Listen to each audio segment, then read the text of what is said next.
Students, आप सभी का स्वागत है हमारे चैनल बोर्ड सॉल्यूशन पे। आज के इस वीडियो में हम छत्तीसगढ़ माध्यमिक शिक्षा मंडल रायपुर द्वारा जारी असाइनमेंट अक्टूबर माह के लिए है कक्षा 12वीं व्यवसाय अध्ययन के सभी प्रश्नों के उत्तर आज के इस वीडियो में हम देखेंगे। चलिए शुरुआत करते हैं। शुरुआत करने से पहले यदि आपने अभी तक वीडियो लाइक नहीं करा है तो जल्दी से लाइक कर दीजिए। चैनल पर नहीं हो तो चैनल को जरूर सब्सक्राइब करें ताकि आपको क्लास 10th के और 12th के जितने भी विषयों के आपके असाइनमेंट है सभी मिल सके।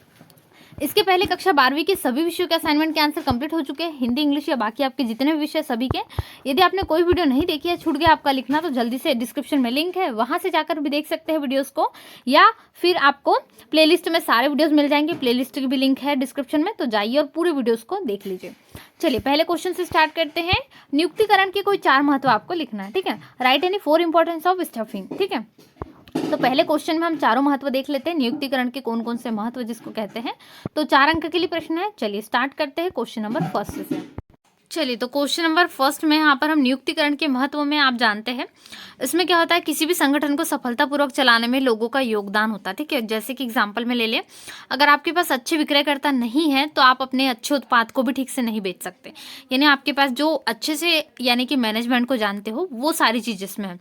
तो जैसे कि कच्चा माल हो गया, मशीन, इसमें कुछ भी हो सकता है। तो इस उत्पादन प्रक्रिया में अच्छे कर्मचारी ना लगे हो तो अच्छे उत्पाद का भरोसा नहीं किया जा सकता। आपका चाहे उत्पाद कितना भी अच्छा हो, लेकिन कर्मचारी भी अच्छे होना आवश्यक है। इसलिए नियुक्तिकरण का कार्य बहुत महत्वपूर्ण होता है।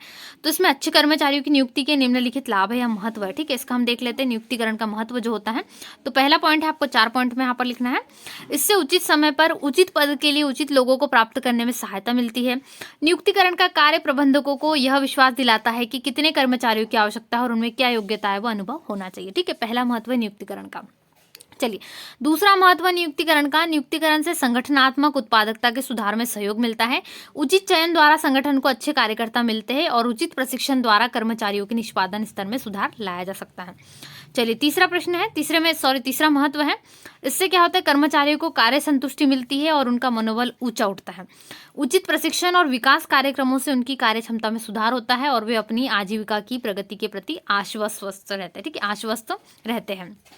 चलिए चौथा है, नियुक्तिकरण से संस्था में अच्छा वातावरण बना रहता है। उचित नियुक्तिकरण के द्वारा लोगों की केवल भर्ती और उनका चयन ही नहीं किया जाता, बल्कि उनके निष्पादन का लगातार मूल्यांकन होता रहता है और योग्यता के आधार पर पदोन्नति भी दी जाती है, ठीक है। 4 प्रमुख महत्व हो गए नियुक्तिकरण के। इसके बाद दूसरा प्रश्न देख लेते हैं। चलिए प्रश्न क्रमांक दूसरा यानी क्वेश्चन नंबर 2 है, कर्मचारी भर्ती प्रक्रिया के किन्हीं 4 चरणों की व्याख्या कीजिए, ठीक है। इस प्रश्न का उत्तर भी देखते हैं। इसका उत्तर देखने से पहले यदि बहुत सारे स्टूडेंट्स आप पीडीएफ डाउनलोड करना चाहते हैं तो मैं आपको पीडीएफ की प्रोसेस बता देती हूँ। सबसे पहले आप गूगल पे सर्च करोगे www.boardjankari.com, जहाँ पर आपको सीजी बोर्ड के असाइनमेंट नंबर 3 के सारे विषयों की पीडीएफ मिल जाएंगी। तो जाइए और असाइनमेंट की पीडीएफ को डाउनलोड कीजिए, जिससे आपको लिखने में कोई भी दिक्कत ना हो। चलिए इसका आंसर देखते हैं। तो चलिए कर्मचारी भर्ती प्रक्रिया के कितने चरण होते हैं, 6 चरण यहाँ पर लगभग हम समझाने वाले हैं। तो सबसे पहला है रिक्ति की पहचान, यानी कर्मचारी भर्ती प्रक्रिया में सबसे पहले जानना होगा कितने कर्मचारियों की हमें रिक्ति की आवश्यकता है, कितनी रिक्तियाँ खाली है, कितने पद खाली है। फिर भर्ती योजना किस प्रकार से चलाना है, भर्ती के स्रोतों की भी पहचान करेंगे, किस प्रकार से स्रोत होंगे। फिर चयन प्रक्रिया यहाँ पर हम करेंगे और बाद में भर्ती के स्रोतों की पहचान भी करेंगे, ठीक है।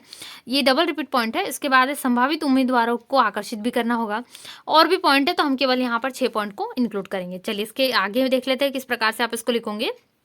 तो भर्ती की प्रक्रिया रिक्त पदों को भरने के लिए अलग अलग चरण है। जैसे सबसे पहला चरण, ठीक है, रिक्ति की पहचान हम करेंगे। तो ये पहले चरण में क्या होगा, भर्ती प्रक्रिया का पहला चरण संगठन में रिक्ति की पहचान है। प्रबंधक या विभागीय प्रमुख कर्मचारियों के लिए आवश्यक योग्यता, कौशल, ज्ञान, क्षमता और अनुभव को निर्दिष्ट करते हुए नौकरी की आवश्यकता को निर्दिष्ट करते हैं, ठीक है। दूसरा पॉइंट क्या है, भर्ती योजना। चलिए भर्ती योजना देख लेते। तो दूसरे पॉइंट में आपको क्या लिखना पड़ेगा, रिक्ति की पहचान पर एचआरएम भर्ती प्रक्रिया के कुशल निष्पादन और उचित समय में उपयुक्त कर्मियों की उपलब्धता को सुनिश्चित करने के लिए एक योजना तैयार करता है। योजना में रिक्त पद के लिए नौकरी विनिर्देश तैयार करना शामिल है, जिसमें आवश्यक जिम्मेदारियों, कौशल, अनुभव और योग्यता के बारे में जानकारी प्रदान की गई है। नौकरी के लिए वेतन संरचना संभावित थी जब कर्मियों को नियुक्त किया जाए। अस्थायी या स्थायी और नौकरी से संबंधित अन्य विवरण इसमें दिया रहता है। इसके बाद यहाँ पर बात करते हैं तीसरा चरण, ठीक है। तीसरा चरण स्टार्ट हो जाता है। तीसरे चरण में क्या होता है, एचआरएम भर्ती के विभिन्न स्रोतों की पहचान करता है, जहां से यहाँ पर अलग बाहरी और अन्य स्रोत भी हो सकते हैं, आंतरिक बाहरी दोनों हो सकते हैं, ठीक है। तो ये इसमें इंक्लूड कर देंगे। चौथा चरण क्या होगा, रिक्त पदों के संबंध में नौकरी के इच्छुक उम्मीदवारों की सूचना प्रदान करना। मतलब कौन कौन कर्मचारी इसमें भर्ती होना चाहते हैं, उनके लिए सही लेवल है, ये उसमें हमें सूचना देना होता है। ठीक है, तो ये भर्ती प्रक्रिया में एक महत्वपूर्ण और जटिल कदम है। फर्म को उस प्रक्रिया की पहचान करनी है जिसके माध्यम से रिक्त पद के बारे में जानकारी नौकरी के इच्छुक को प्रदान की जानी है। खाली पद के बारे में जानकारी दैनिक समाचार पत्र, पत्रिका और पत्रिकाओं में विज्ञापन के माध्यम से प्रदान की जा सकती है। संगठन की आधिकारिक वेबसाइट पर भी इसी तरह के विज्ञापन आप डाल सकते हैं। ठीक है, तो ये आ जाएगा, जैसे आपको कोई, आपने देखा होगा रिक्वायरमेंट जब आती है नौकरी के लिए, कोई पोस्ट के लिए, तो कैसे आती है, तो बिल्कुल सेम तरीके से इसमें दी जाती है। और चलिए अगला चरण देख लेते हैं। अगले चरण को देखने से पहले यदि आपने अभी तक वीडियो को लाइक नहीं कराया तो जल्दी से लाइक जरूर कर दीजिए। साथ ही वीडियो को अपने दोस्तों में ज़्यादा से ज़्यादा जरूर शेयर करें, जिससे आपके सभी फ्रेंड्स की भी हेल्प हो सके। इसके अलावा आपने अभी तक चैनल सब्सक्राइब नहीं करा हो तो जल्दी से कर लीजिए, जिससे क्या हो, क्लास 10th और 12th के जितने भी असाइनमेंट है सीजी बोर्ड के अक्टूबर माह के, सभी आपको अच्छे से मिल सके। तो चलिए आगे देखते हैं अगला चरण। यहाँ पर इसमें आपके पूरे चरण कंप्लीट है। ठीक है, तो इतने चरण आप इसमें इंक्लूड कर देंगे।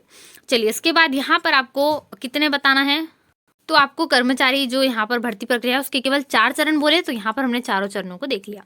इसके बाद हम बढ़ते हैं प्रश्न क्रमांक 3 की ओर, जहाँ पर आपको क्या बोला गया है, चलिए जो प्रश्न क्रमांक 4 है, प्रश्न क्रमांक 3 है, इसमें संगठन की प्रक्रिया के किन्हीं 6 चरणों को समझाना है। इनके 6 स्टेप से जो आपको बताना है किसके बारे में है, यहाँ पर हम जो प्रोसेस ऑफ ऑर्गेनाइजेशन है वो, यानी संगठन की प्रक्रिया क्या क्या होती है। ठीक है, चलिए 6 अंक का प्रश्न है, प्रत्येक चरण पे आपको यहाँ पर 1-1 अंक मिलने वाले। चलिए देखते हैं।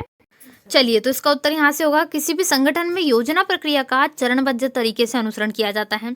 इसके बिना सही योजनाओं को तैयार करने और उनके क्रियान्वयन में कठिनाई पैदा हो सकती है। तो कौन कौन से है ये चरण, निम्नलिखित है। 6 चरण आपको बताने के लिए कहा गया है। ठीक है, तो यहाँ पर लक्ष्य निर्धारण करेंगे सबसे पहले। तो लक्ष्य निर्धारण करने के लिए हर संगठन का कोई ना कोई लक्ष्य होता है जिसे वह प्राप्त करने की कोशिश करता है। योजना की शुरुआत दरअसल अधिक ठोस स्पष्ट रूप में इन्हीं लक्ष्यों को परिभाषित करने से होती है। इससे क्या होता है, इससे प्रबंधन को समझने में आसानी होती है कि उन्हें किन लक्ष्यों को प्राप्त करना है, फिर वे उन्हीं के अनुरूप गतिविधियों का निर्धारण करते हैं।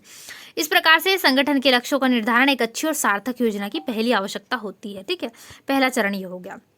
दूसरा चरण में आंतरिक बाह्य परिस्थितियों के बारे में पूर्वानुमान और आधार निर्माण किया जाता है। यानी योजना के आधार पर संगठन का जो है पूरी योजना आधार निर्माण की जाती है, जिससे उन्हें क्या हो, जो सब कुछ यहाँ पर है, जैसे बाजार की मांग है उसके आधार पर सब कुछ यहाँ निर्णय लिया जा सके। ठीक है, तो ये इतना सारा आपको इसमें डिटेलिंग नहीं करना है। आप इसमें केवल क्या लिख सकते हैं, योजना के आधार कहलाते हैं तक, इतना केवल लिख सकते हैं। इसमें बाह्य और आंतरिक हो सकते हैं, चाहे तो ये पूरा पैराग्राफ भी इसमें इंक्लूड कर सकते हैं। इतना ही लिखना है, क्योंकि आपको सारे चरण 1-1 अंक के, इतना सारा आप इसमें डिटेलिंग नहीं लिखेंगे। ठीक है, चलिए तीसरा क्या है, वैकल्पिक कार्यप्रणाली का विकास। तो योजना का अगला चरण निर्धारित लक्ष्य की प्राप्ति के लिए वैकल्पिक कार्यप्रणाली की पहचान करना होता है। उदाहरण के लिए किसी व्यावसायिक इकाई का लाभ बढ़ाने के लिए निम्नलिखित में से कम एक या उससे अधिक विकल्पों का उपयोग किया जा सकता है। तो इनमें से एक विकल्प आप चाहे तो लिख सकते हैं, चाहे तो पूरे सिर्फ इतने पॉइंट को लिख सकते हैं और उसमें एक लाइन इसमें इंक्लूड कर सकते हैं कि पहचान कार्यप्रणाली की पहचान करना होता है। इसके बाद विकल्पों का मूल्यांकन भी होता है। इसमें भी आप इतनी सारी डिटेलिंग ना करके क्या हो सकते हैं, इसमें केवल लिख सकते हैं, जैसे यहाँ पर एग्जांपल ना दे। ठीक है, यहाँ तक कि आप इसमें इंक्लूड कर सकते हैं विकल्पों का मूल्यांकन। छोटा छोटा शॉर्ट में इसको अच्छे से बढ़िया से आंसर को कंप्लीट कर सकते हैं। चलिए इसके बाद देखते हैं, उपयुक्त कार्यप्रणाली का चुनाव करना बहुत आवश्यक चरण है ये, इसके बिना यहाँ पर ये सम्मिलित नहीं होता। ठीक है, सम्मिलित नहीं हो सकता। तो बाह्य वातावरण द्वारा उपलब्ध अवसर और व्यावसायिक इकाई द्वारा इन अवसरों का लाभ उठाने की क्षमता। ठीक है, विकल्पों का मूल्यांकन करने के बाद प्रबंधक ऐसे विकल्पों का चुनाव करते हैं जो कम लागत में अधिक से अधिक लाभ दे सकता है। इसके बाद क्रियान्वयन, इसका अंतिम चरण होता है। तो जब प्रबंधन अंतिम रूप में अपने विकल्प का चुनाव करता है, यानी जो प्रबंध करता है इस कार्य का वो, ठीक है, तो इससे विचार विमर्श कर उस विकल्प को लागू करने संबंधी जरूरी क्रिया योजना की रणनीति तैयार करता है। ठीक है, ये क्रियान्वयन अंतिम चरण में आ जाएगा संगठन की प्रक्रिया में। इसके बाद नेक्स्ट क्वेश्चन को देखते हैं। चलिए question number 4, last question assignment का।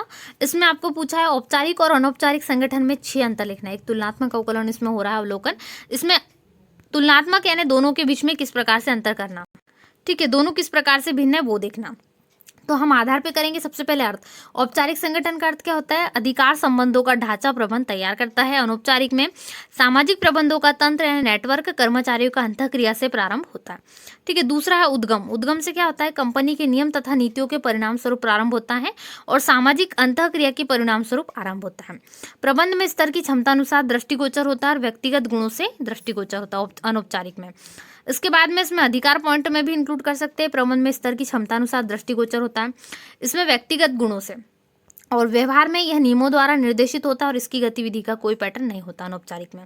ठीक है, संप्रेषण का प्रवाह है इसमें। तो संप्रेषण श्रृंखला सोपानवत चलता है। इसमें क्या होता है, किसी भी दिशा की ओर मुड़ सकती है, इसकी निर्धारित विधि नहीं है। प्रकृति में दृढ़ निश्चित होती है जबकि ये परिवर्तनशील होती है। नेतृत्व क्या होता है इसका, प्रबंधक ही नेता है और यहाँ पर प्रबंधक नेता हो भी सकते हैं और नहीं भी, उनका चुनाव ग्रुप द्वारा किया जाता है।